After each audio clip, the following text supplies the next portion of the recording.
D'abord, je veux commencer par vous souhaiter une belle année 2025, que cette année vous apporte la santé, la sérénité, des moments de bonheur, parce qu'il en faut, malgré les temps difficiles. Et j'ai pas envie de vous refaire le film de 2024. On sait tous que ça a été une année très compliquée. Et ce soir, moi, j'ai envie de retenir les bons moments, les victoires, les belles choses qu'on a pu accomplir ensemble. D'abord, notre victoire aux législatives. Déjà. Ça n'a pas été simple.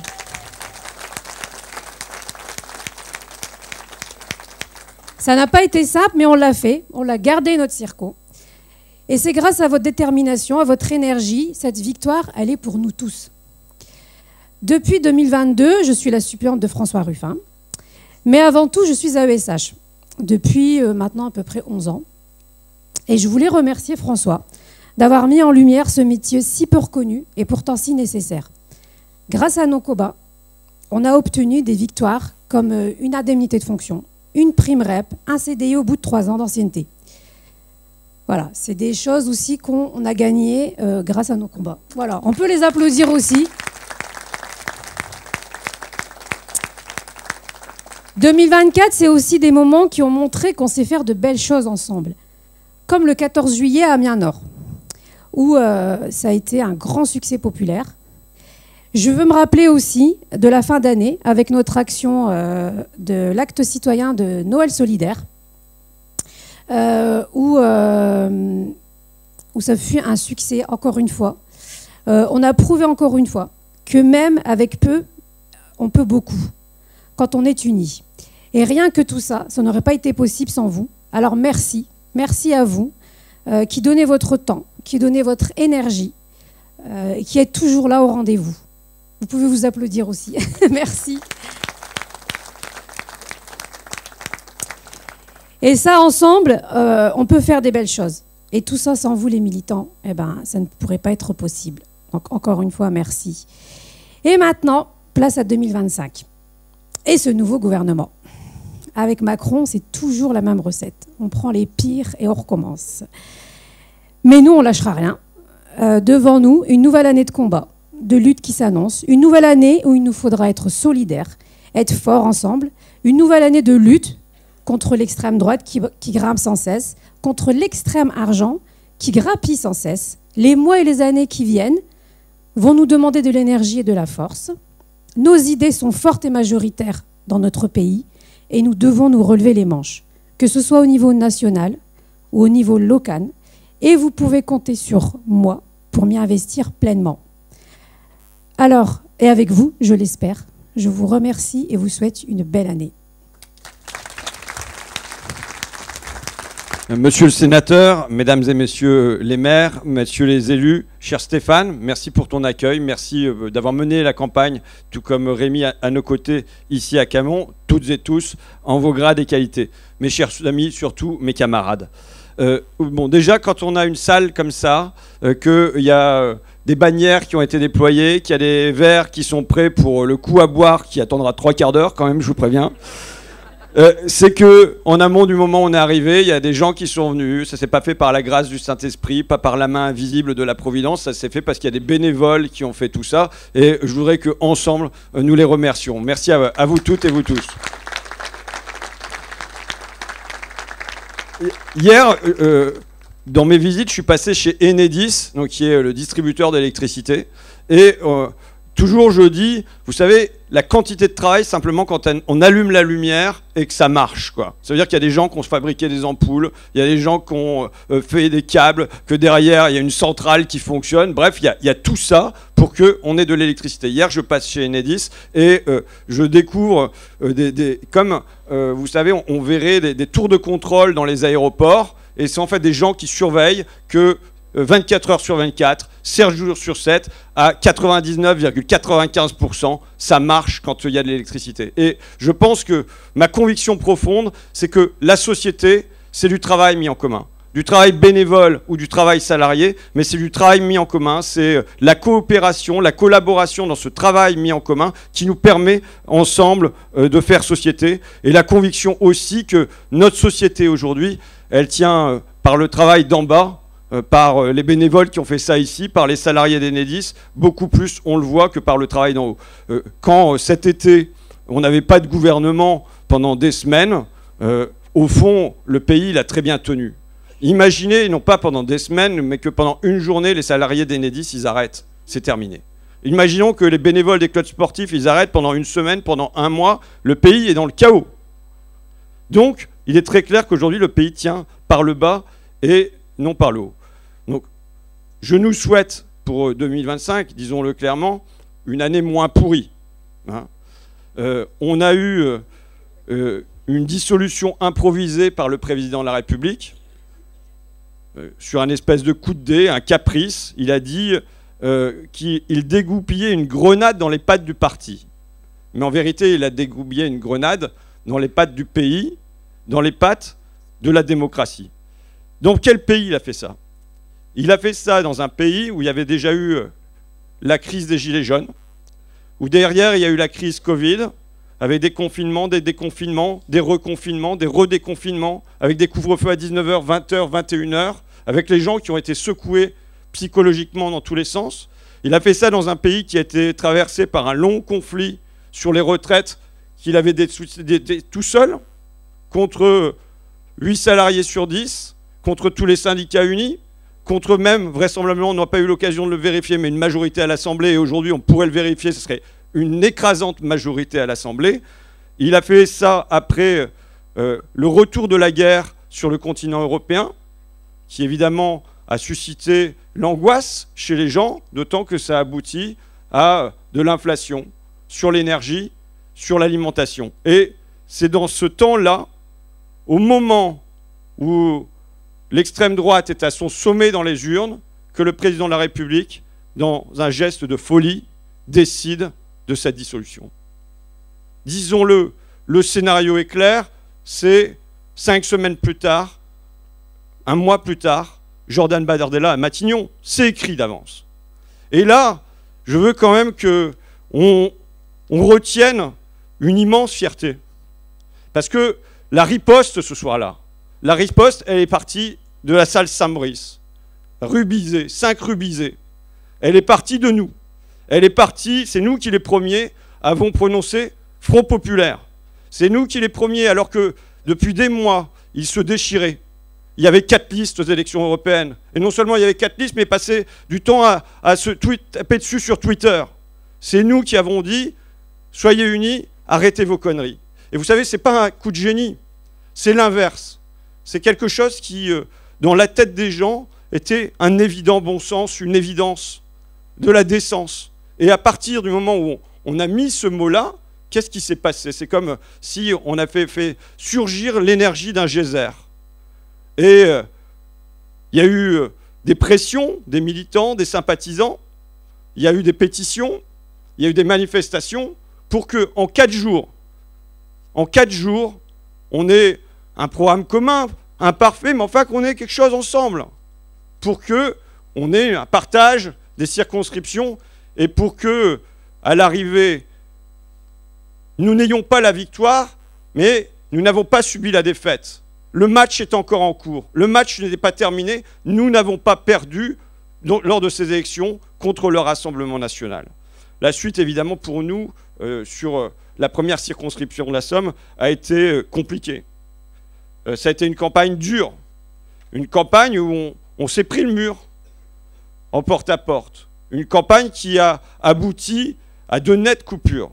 Maintenant, je maintiens quand même avec fierté que nous sommes dans les Hauts-de-France, dans ces terres longtemps rouges et roses. Nous sommes la dernière circonscription hors métropole à demeurer à gauche. Sans avoir un centre-ville, nous sommes la dernière circonscription des Hauts-de-France à avoir ça. Donc, dès le 7 juillet, nous avons eu un discours de vérité. Nous avons dit, dans le pays, nous n'avons pas gagné. C'est pas vrai. Nous n'avons pas gagné. Nous n'avons pas gagné parce que nous n'avons pas la majorité dans le pays. Nous n'avons pas gagné parce que nous n'avons pas la majorité à l'Assemblée. Nous n'avons pas gagné, mais en quelques semaines, nous avons évité le pire et surtout, nous avons gagné un sursis. Nous avons gagné un répit et qu'il nous faut mettre à profit. Bref, vous m'avez permis, le 7 juillet, de retourner à l'Assemblée et de redevenir député. C'est quoi député? Je pense qu'au fond, pour les gens, il n'y a que deux élus qui existent. Il y a le maire, qui est le gars en bas, ou la femme en bas, mais à qui on peut apporter une main, de câlin, ou de coups aussi, parce que ça arrive. Mais enfin, c'est quand même, ça reste l'élu le plus aimé du pays. Ça, c'est en bas. Et le deuxième qui existe, il est tout en haut, c'est le président de la République. Mais au fond, entre les deux, il y a un grand flou, et je le comprends parce que quand on me demande à quoi ça sert un député, je dois vous dire que ma réponse n'est pas toujours d'une grande netteté. Parce qu'en théorie, et je suis devenu pour ça, je ne suis pas devenu député par hasard, je suis devenu parce que je considère que l'Assemblée a été le grand poumon de notre révolution, que ce poumon doit continuer à souffler son idéal sur le pays, et parce que je crois à la règle commune qu'on se fixe et qu'on respecte. C'est la loi. Et très en théorie, nous sommes le pouvoir législatif. C'est la théorie. Mais bon, c'est la théorie qui est aussi une fiction. J'ai évidemment dépensé à nouveau des tas d'amendements dans le projet de loi de finances, dans le projet de loi de finances de la sécurité sociale. J'ai déposé une proposition de loi pour un héritage vivant des Jeux Olympiques pour les 3,5 millions de bénévoles des clubs sportifs qui, pour mémoire comme ça, mais en 20 ans, il y a eu une division par deux de la part des subventions dans le budget des clubs sportifs, pendant qu'on leur demande toujours plus, notamment du côté du travail administratif, avec des bénévoles qui peuvent se lasser, ce qui veut dire pour eux, pour combler ça, c'est toujours plus de galas, de paella, de tombola pour combler ça. Donc voilà pourquoi j'ai déposé cette proposition de loi. J'ai déposé une proposition de loi de résolution sur la récidive des crimes sexuels, mais je vous le dis en toute franchise, on est entre nous avec une certaine lassitude devant des dizaines d'amendements rejetés en série. Quand il y en a un qui passe à travailler le marc du filet, il est rattrapé par le 49.3. Et quand, par hasard, il arrive jusqu'au Sénat, disons la vérité, il est quand même enlisé, enterré. Voilà le bullshit job du travail parlementaire. Donc, quel est le sens député? Le sens étymologique, député, ça veut dire envoyé. Envoyé, ça veut dire donc on part d'ici pour aller à Paris, et c'est un rôle qui me plaît, d'être comme un pont, comme un point de passage entre deux mondes, entre la Picardie et Paris. J'ai plaisir à être un jour sous les dorures de l'Assemblée, et le lendemain, avec Dimitri, dans un élevage de poulets, où on mange avec le fermier dans un préfabriqué. J'ai plaisir à être un jour interpellé par des pêcheurs ici à Camon parce que les cormorans bouffent tous les poissons dans les étangs, et le lendemain me retrouver en face du PDG d'ArcelorMittal. J'ai plaisir à être la samedi à minuit au loto du club de ping-pong à Flix-Secours. Il nous faut la gauche, il nous faut organiser des lotos, d'accord? Vraiment, je suis sérieux. Et le lendemain, de discuter avec Gabriel Zucman d'un impôt mondial. Donc, il y a à être à vos côtés ici, votre voix à Paris, et je pourrais dire ici, souvent, la joie ici, les emmerdements à Paris. La joie ici parce qu'il y a vous, parce qu'il y a les gens, mais aussi, je veux dire, parce qu'il y a Dimitri. Il est où, mon Dim? Parce qu'il y a Dimitri.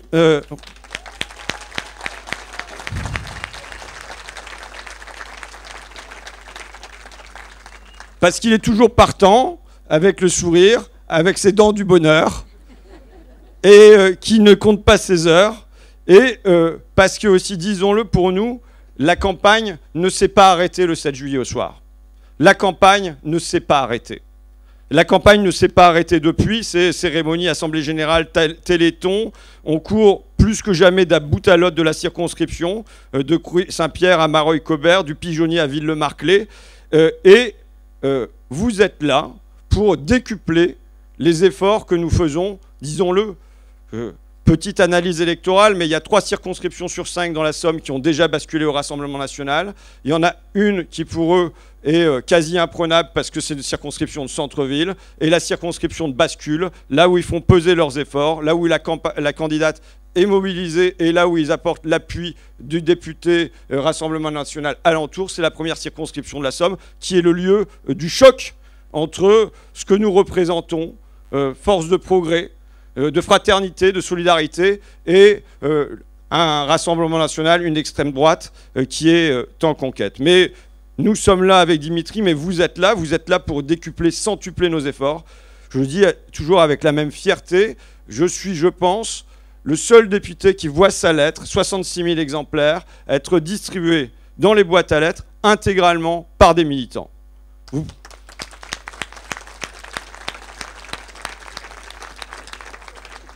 Ce sont des centaines de personnes qui sont reçues à la permanence, des rendez-vous téléphoniques, à domicile, des courriers de soutien, avec un genre de super assistante sociale de secteur par un certain nombre de bénévoles qui font ça à mes côtés. Vous savez, quand les gens viennent nous voir, quand ils viennent voir le député, quand ils trouvent son adresse, c'est que normalement tout est foutu, tout est fichu, ils ont essayé tout le reste. D'accord ? Donc nous sommes là à démêler les cas les plus compliqués. Je veux dire les actions qui sont en cours, l'action renouvelée d'Ayat sur le Noël solidaire et cette année plus de 5000, je crois, cadeaux qui ont été, il faut voir le travail que ça représente, qui ont été collectés, qui ont été nettoyés, qui ont été réparés et qui ont été distribués. On peut à nouveau la saluer.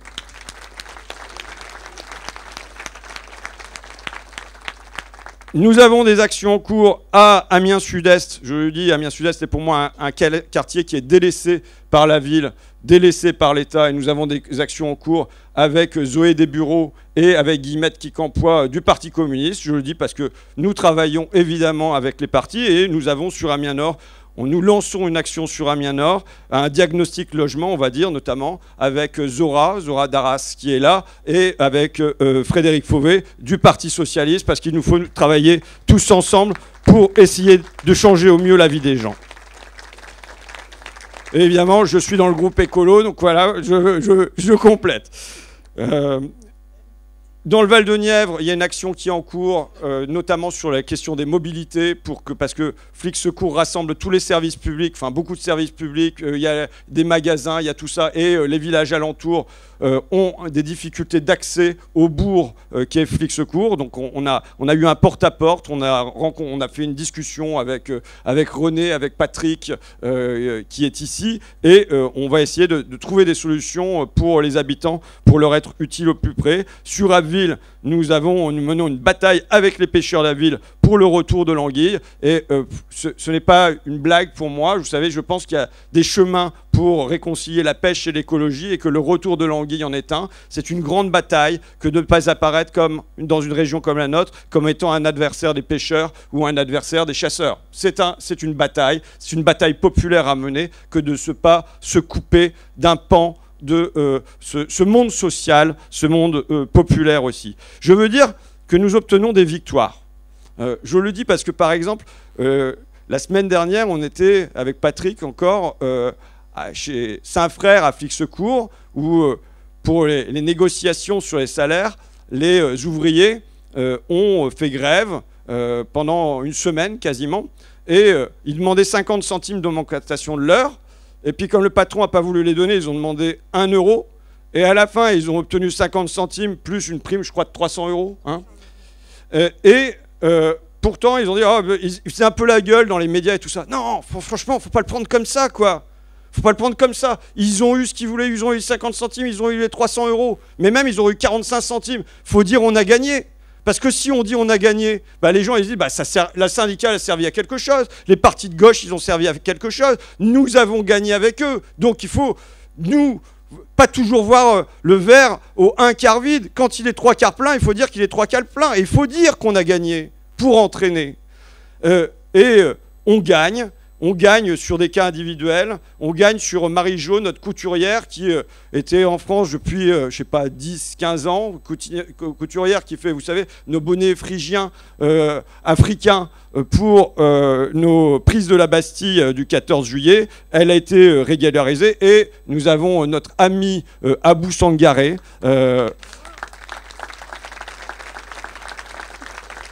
Nous avons une star ce soir.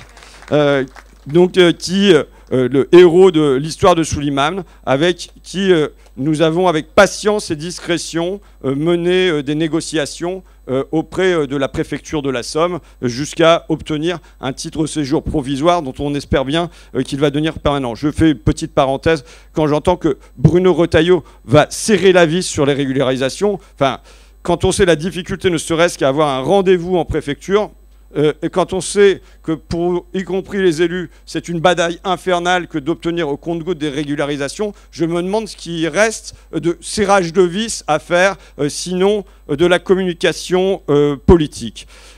Dire que nous obtenons parfois des grandes victoires. Évidemment, notre gros dossier, ça a été Metex. Hein, pour moi, c'est 15 passages dans l'usine, c'est des rencontres dans les ministères, c'est des rencontres avec des experts, et jusqu'à obtenir, je trouve, une triple victoire. Alors, le dossier, je le rappelle, c'est Metex Eurolysine, qui est le dernier fabricant d'un acide aminé qui s'appelle la lysine, dernier fabricant en Europe, et qui se voit envahi par la lysine chinoise, qui coûte 2 fois moins cher, mais qui est 5 fois plus polluante. Et à l'arrivée, nous avons gagné parce que la première chose, évidemment, c'est que nous avons sauvé 300 emplois. Nous avons trouvé un repreneur qui est le géant de coopérative, avec des guillemets, mais de l'agroalimentaire, Avril. Disons-le, c'est l'État qui va mettre des millions pour combler le fossé de coûts entre la Chine et la Picardie. C'est-à-dire que notre argent public sert à nourrir ce gouffre-là. Je l'ai voulu, hein, comme élu, je le souhaite, mais dire que c'est pas tenable. Le déficit public, on le comprend, quand on met des millions d'euros pour combler ce gouffre, parce que évidemment le coût de l'énergie en Chine est moindre, parce que le coût de la main-d'œuvre est moindre, parce que les normes environnementales sont moindres. Et nous avons remporté une deuxième bataille. La deuxième bataille que nous avons remportée, c'est que la Commission européenne a décidé de relever de 58 à 80%, donc quasiment doubler par des droits de douane, l'importation de lysine en Europe. Vous connaissez mon combat sur le protectionnisme, sur la nécessité de protection. Et ma troisième victoire, je considère, notre troisième victoire, c'est que là, il y a eu un petit raout dans l'usine. Il y avait les élus qui étaient là, il y avait le directeur général d'Avril, bon bref. Et là, avec clarté, j'ai dit qu'il nous fallait des taxes aux frontières, qu'il nous fallait des barrières douanières, qu'il nous fallait des quotas d'importation, qu'il nous fallait des instruments de défense commerciale. Et j'ai été applaudi par un parterre qui, il y a 2, 3, 4, 5 ans, m'aurait agonie. Nous sommes en train de gagner cette bataille des idées. Et je le dis d'autant plus que là, c'était le DG de Avril, mais vous avez le PDG de Arcelor, vous avez le PDG de Valeo, vous avez les lobbies de la chimie qui sont en train de se ranger à l'idée qu'il nous faut des protections. Sans protection, nous sommes cuits. Sans protection, il n'y a pas d'industrie. Sans protection, c'est la course aux abîmes social, fiscal, environnemental et j'ajouterais démocratique parce qu'il y a une forme de chantage permanent qui peut s'exercer sur les politiques en disant si vous n'êtes pas content, on va fuir. Et face à une Chine qui en plus n'accède plus au marché américain, parce que déjà, c'est pas Trump, hein, déjà Biden avait mis en place l'IRA, face dans une Europe où le coût de l'énergie a grimpé, ne pas mettre de protection, c'est continuer à être les idiots de la mondialisation. Quand Trump dit « vous voulez vendre ici, vous produisez ici », excusez-moi, mais tout le monde comprend ça. Sur cette base-là, tout le monde comprend ça. Je dirai du mal de Trump après, hein, rassurez-vous. Mais ça, tout le monde le comprend. Et ça devrait être une évidence pour nous aussi, que si les Américains veulent vendre ici, si les Chinois veulent vendre ici, si les Indiens veulent vendre ici, ils doivent produire ici. C'est Keynes qui écrivait « J'ai de la sympathie pour ceux qui veulent minimiser plutôt que maximiser l'imbrication économique entre les nations. Les idées, la connaissance, l'art, l'hospitalité, les voyages, autant de choses qui sont par nature internationales. Mais que les marchandises soient de fabrication nationale, chaque fois que c'est possible et commode. » Il me semble que ça relève du bon sens.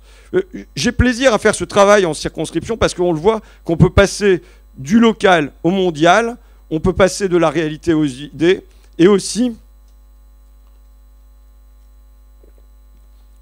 ça a pour moi une fonction de rappel, de toujours nous dire pour qui on se bat. Ce sont des voix, des vies, des visages. C'est pas juste le protectionnisme en général. Hein. Quand on va chez Watts, qu'est-ce qu'on voit? Donc un fonds de pension américain qui a repris une usine familiale et qui là vient de licencier d'un seul coup les 98 salariés dans un petit village. Vous avez des gens qui sont dans le désespoir complet.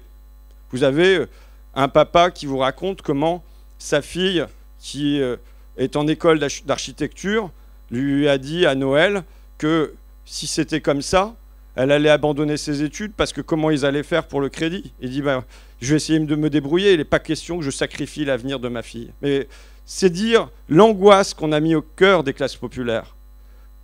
Une angoisse pour eux, mais sans doute encore davantage, pire, une angoisse pour leurs enfants.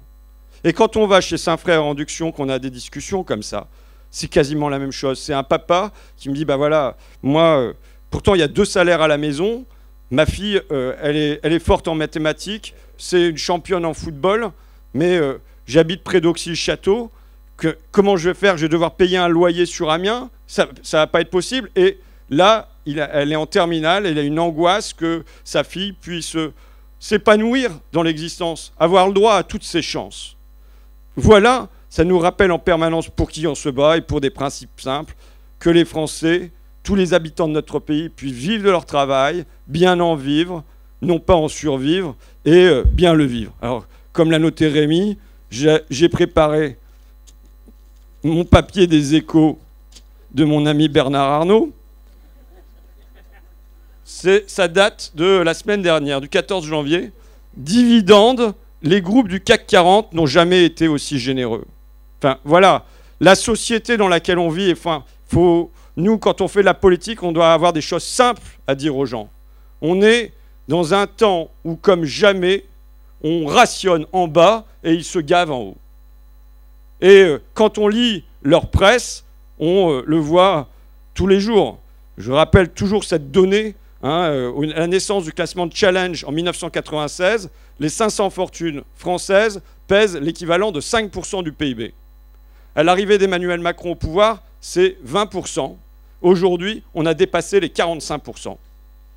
C'est dire l'hypercroissance de la fortune, du patrimoine, du 1%, du 0,1%, du 0,01% qui se trouve tout en haut. Alors, là-dedans, quel doit être le rôle du politique?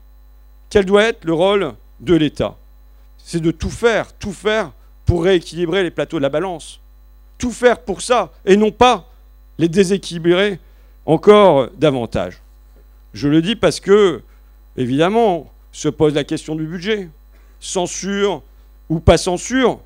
Et je vous le dis entre nous comme ça, au départ, j'étais pas forcément à fond pour la censure. Je suis bon, bah, on va voir ce qui en sort.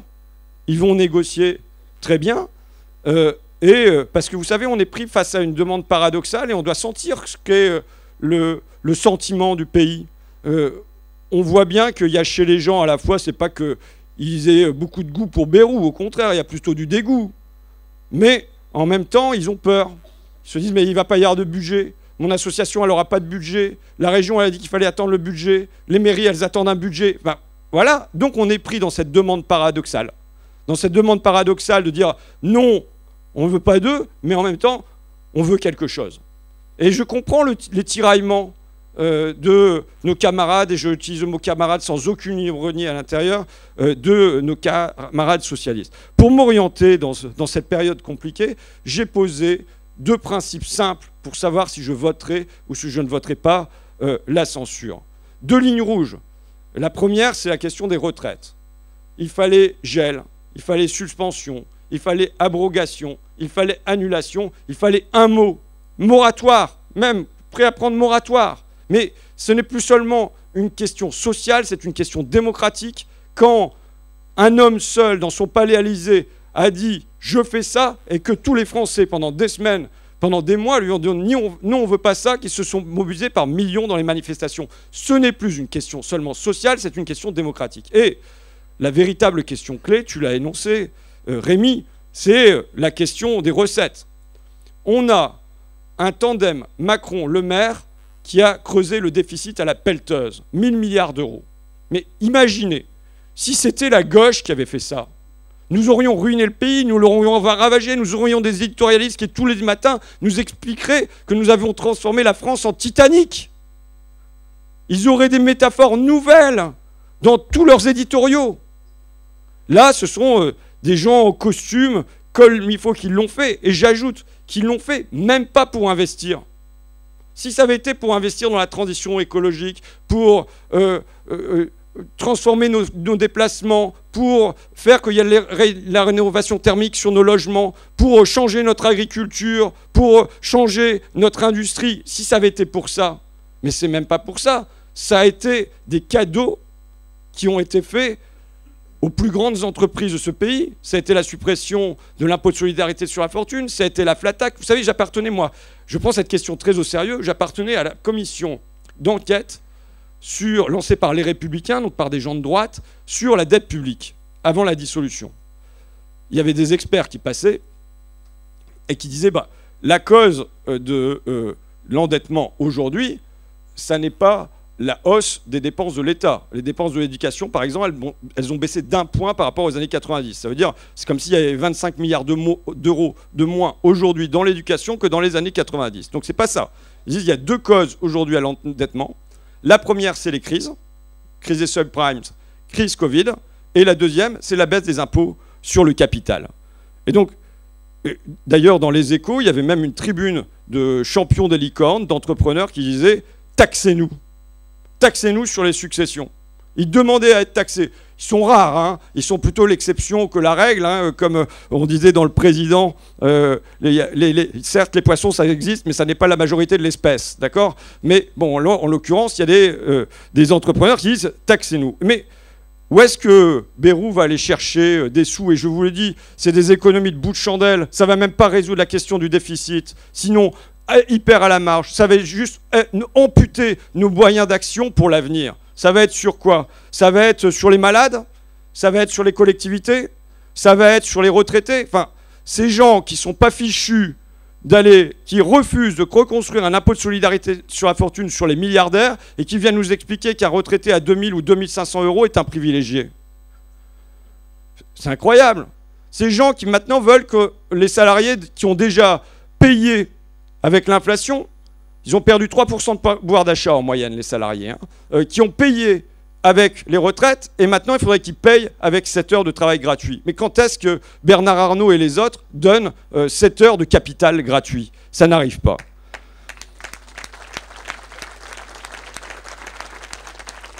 J'insiste sur cette question parce que la question des recettes est la question clé du moment.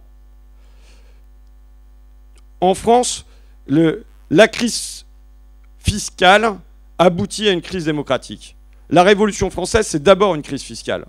Le roi a dépensé, vidé les caisses pour aller faire la guerre d'indépendance aux côtés des Américains contre nos ennemis les Anglais. Il a vidé les caisses avec ça. Il lui faut, en 1788, lever un impôt. Il dit, bon, on va le prendre comme d'habitude sur les paysans et sur les bourgeois. Mais pour que ça se passe bien, je vais rassembler les États généraux. Les deux autres, le clergé et l'aristocratie, qui payent rien, ils vont se mettre d'accord pour faire payer le tiers-État. Et ça va marcher comme ça. On sait que l'affaire a été un petit peu plus compliquée. Hein.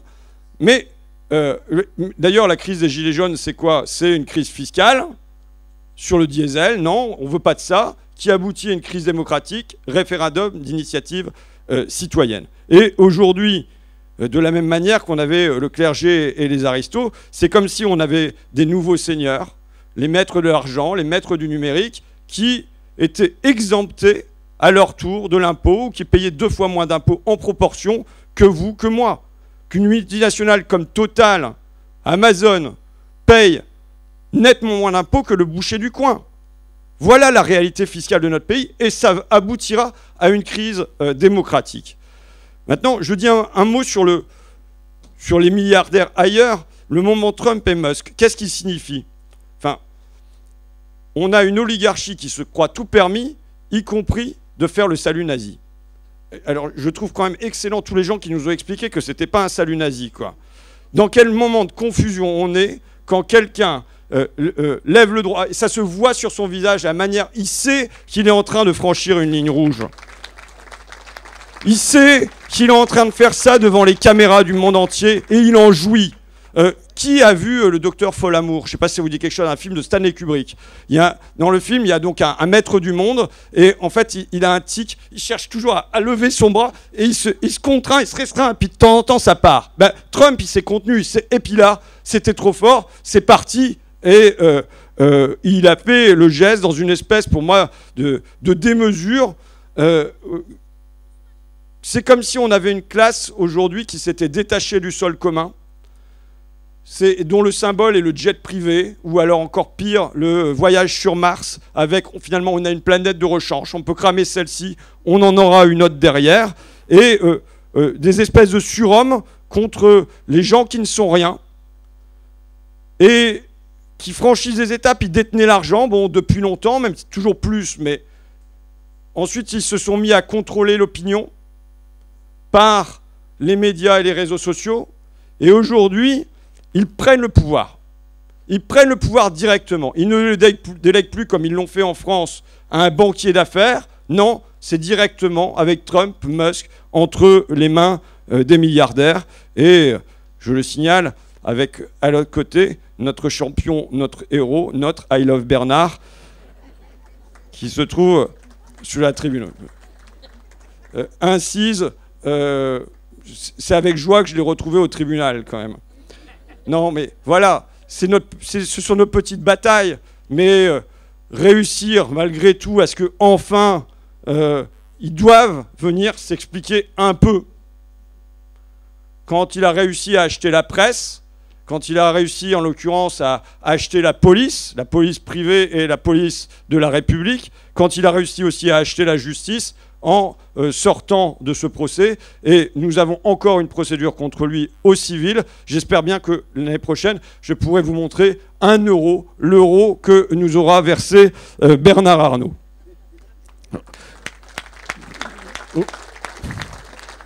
Roosevelt disait « L'argent est aussi dangereux que l'argent organisé est aussi dangereux que le crime organisé. » Il était une évidence, c'est que face à leur force, il nous faut imposer notre force, la force de la loi, la force de l'impôt, la force de la démocratie, que c'est un combat pour l'égalité. Je dis l'égalité est au cœur du triptyque républicain, liberté, égalité, fraternité. Ma conviction, c'est que en érodant, en fragilisant cette égalité depuis 40 ans, c'est la République qui s'effrite avec.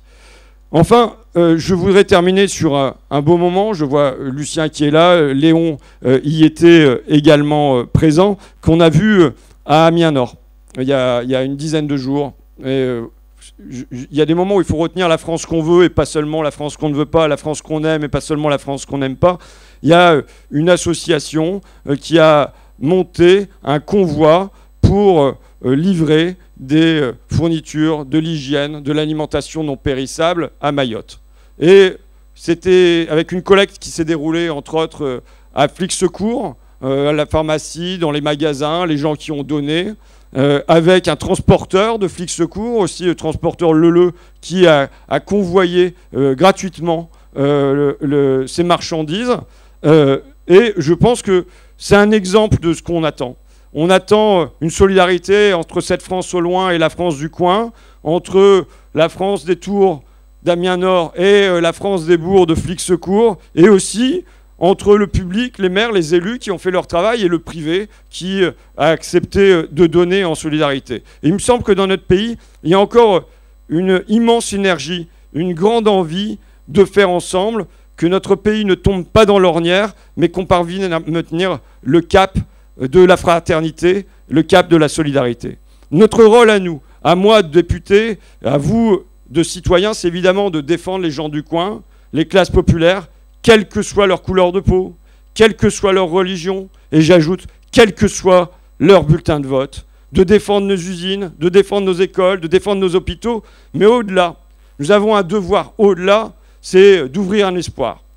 c'est de desserrer l'étau entre, tu l'as cité, Hayat, l'extrême droite et l'extrême argent, et que dans cet étau desserré revienne une lumière, et avec une évidente disproportion entre la mission qui est la nôtre et les forces dont nous disposons. Et pourtant, même avec le sentiment de faiblesse que nous pouvons avoir parfois, même avec les jours de découragement, et ils adviennent, nous avons comme devoir, tout comme nous l'avons fait le 9 juin au soir, tout comme nous l'avons réussi en 4 jours, nous avons encore le devoir d'étonner la catastrophe, nous avons comme devoir de surprendre la fatalité. Alors, je vous souhaite de trouver la force en nous, de maintenir ce combat, de maintenir cet espoir. Je nous souhaite amour, gloire et beauté, des jours meilleurs pour les travailleurs, et à la fin, ça nous convainc ? À la fin, ça nous convainc ? Merci à vous.